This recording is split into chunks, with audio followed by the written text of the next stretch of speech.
റിപ്പോർട്ടിന്റെ മറ്റൊരു ബ്രേക്കിംഗ് വാർത്തയിലേക്കാണ് നമ്മൾ പോകുന്നത്. Report evening breaking. തദ്ദേശ വകുപ്പിൽ ടെക്നിക്കൽ അസിസ്റ്റന്റുമാരെ സ്ഥിരപ്പെടുത്താനുള്ള നീക്കം അടിമുടി ചട്ടവിരുദ്ധമെന്ന് റിപ്പോർട്ട് ചെയ്യുന്നു അരുൺ സോളമൻ.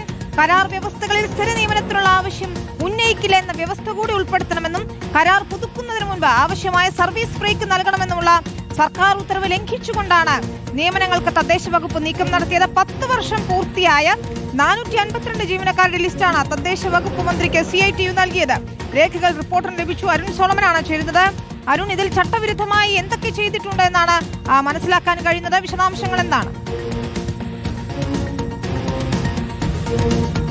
വിനീത, ഏറ്റവും ഒടുവിൽ ഈ ടെക്നിക്കൽ അസിസ്റ്റന്റുമാരുടെ കരാർ കാലാവധി പുതുക്കുന്നത് കഴിഞ്ഞ വർഷം ഒക്ടോബർ മാസമാണ്.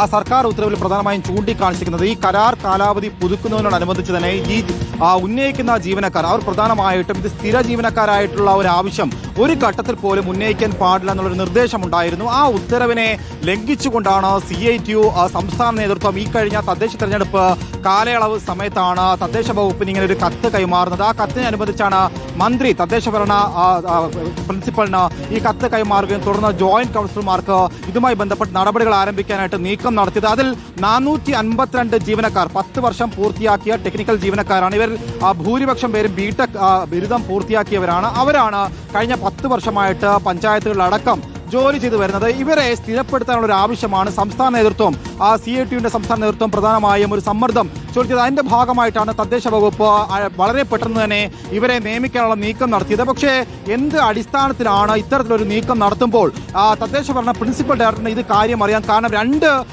പ്രധാനപ്പെട്ട സർക്കാരിന്റെ ഉത്തരവിൽ ചൂണ്ടിക്കാണിച്ചത്, ഒന്ന്, ഒരു ഘട്ടത്തിൽ പോലും ഇവർ സ്ഥിര നിയമനത്തിനായിട്ടുള്ള ഒരു ആവശ്യം ഉന്നയിക്കാൻ പാടില്ല. ആവശ്യത്തിന് വേണ്ടിയുള്ള ഒരു സർവീസ് ബ്രേക്ക് ഇവർക്ക് നൽകണം എന്നുള്ള 2 കാരണങ്ങളുണ്ട്. ഈ 2 കാരണങ്ങളും സർക്കാരിന്റെ ഉത്തരവിൽ പ്രധാനമായും ചൂണ്ടിക്കാണിച്ചിരുന്നു. ഈ ഉത്തരവുകളെ ലംഘിച്ചുകൊണ്ടാണ് നിലവിൽ ഇത്തരത്തിലുള്ള വളരെ പെട്ടെന്നുള്ള ഒരു നീക്കം നടത്തിയിരിക്കുന്നത്. വിനീത, ശരി, വ്യക്തമാണ്. അരുൺ സോളമനാണ് വിശദാംശങ്ങൾ നൽകിയത്.